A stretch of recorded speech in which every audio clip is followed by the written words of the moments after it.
This right here gonna be a cakewalk. This is kind of interesting because when you talk about character select screens in Tekken 7 and Street Fighter 6, I'm interested and very excited to see what Tekken 8 is going to do. We see how Street Fighter 6 they have to press the buttons and you can make the character smile and pout and cheese and all that stuff. I wonder what Tekken 8 will do to spice up their character select screen, because if I just making a quick comparison between Mortal Kombat, Tekken, and Street Fighter, Tekken has been lacking in their character select screen sort of popping. The music sounds cool, but there's not really style or flair to the menu itself. So I'm interested to see what they will do in this next generation of Tekken. I do want to say thank you to June because I'm a fan of PL. You guys probably heard me say this name before. This person always sends me interesting ideas, leaks, information, all of it. My DMs is open. You guys can DM me, you guys can at me whenever you find something interesting. I click on the post and it's from a person named CYNEXIUS. Clicked on their profile, this person has literally posted nothing else. This Tekken 8 character select screen is the only thing they have ever shared. Now this really isn't a good or bad thing because we see people create ghost accounts or alternate accounts all the time when they're leaking real stuff. I just think this is interesting to note because they don't want to be attached with this leak. They just want to get it out there. So when we talk about the leak itself, first off, this character select screen, it's jam-packed with information. You have so much information on here, and this just tells me by default that it's fake.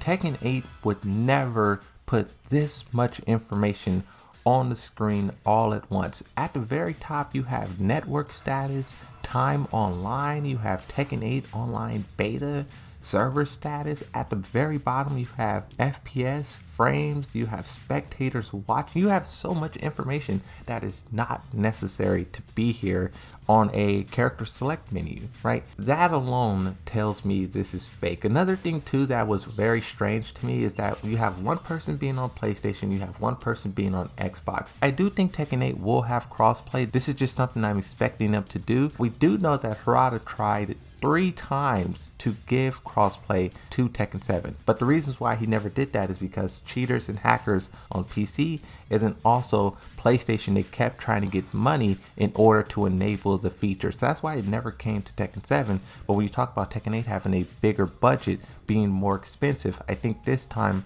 Harada will be willing to pay that fee.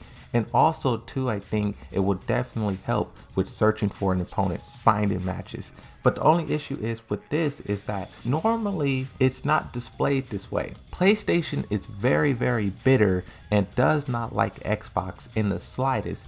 And on PlayStation, you can't see any Xbox logos displayed. Whenever you're going up against someone on the rival platform, it usually just shows like a controller or a mouse or a keyboard or a monitor. So you will never see a Xbox logo on your PlayStation. That is extremely rare, and that alone tells me that this is fake, right? Just knowing how these two companies operate with one another. You also have the win-loss percentages, you have Tekken Prowess. Tekken Prowess is kind of useless. I really don't think they should focus on that in Tekken 8. Leave that in the past, it's useless. But win-loss percentages. Tekken Tag Tournament 2 was the last Tekken game where they showed loss percentages.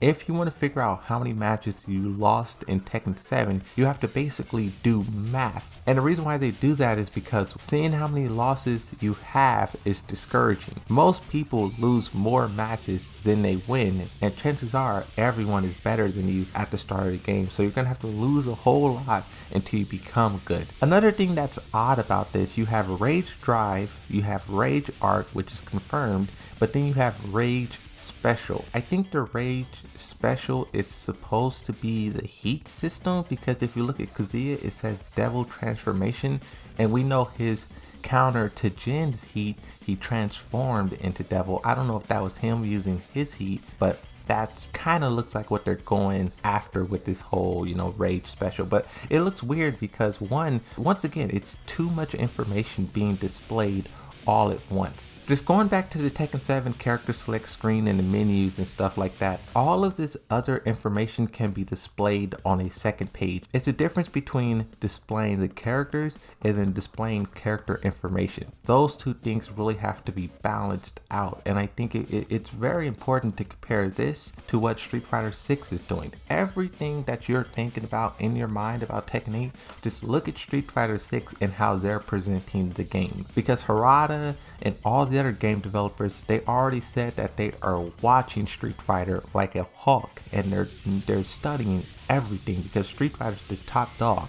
So there's no way they're going to release something as stagnant and outdated as this. This thing, just looking at this, ignoring all of the cluttered information, it just looks like Tekken 7 all over again. You have both of the characters, just their default looks, and then you have this character menu down here that's like exactly from Tekken 7. To me, this doesn't show Tekken 8. When I see this, I think, oh, what is this, Tekken 7 DR? Is this Tekken 7, enhanced edition? It doesn't look like a brand new game. And my point is, I think the ideas that's presented here is cool, but it's not real because it doesn't show or suggest a new video game. You know what was really funny about this too? If you look at the versus symbol, that versus symbol looks so, I hate to say it, but the word that I want to use to describe it is like weak. It doesn't show me anything. It's like you could barely see it. That orange color right there is overshadowing the verses. The final thing that I'll say about this is the background. That background, I'm not sure what that is. It's probably like something either they created or they found on some like 4K resolution wallpaper website and they downloaded it, right? But that background is not something they would use. If, once again, Street Fighter, they have a nice, clean display. You can see the characters perfectly. You don't have a background that's like blending into the designs. One of the main problems with this, just looking at it visually, is that it's hard to tell where the characters end and where the background begins. It's too messy, it's too cluttered. This is, I mean, it looks really detailed, really polished, but the person who made this, if they would have removed some of this stuff, if they would have put like maybe Moonlight Wilderness in the background, and they would have like rearranged the characters, maybe you can pass this off as real, but it really just comes off as like Tekken 7 BR edition with a bunch of information that does not need to be displayed there. But yeah, that's pretty much my take on this. Let me know what you guys think down below in the comment section. What are your thoughts on this, and also what are your thoughts on a potential real character select screen? What are some of the things that you're expecting to see, you don't want to see? Tekken prowess, rage drives, rage system, heat. What are you expecting for the official character select screen for Tekken 8? Let me know down below. Thank you for watching this video. Be sure to like this video, also subscribe to the channel, and that's it. I'll see you in the next one.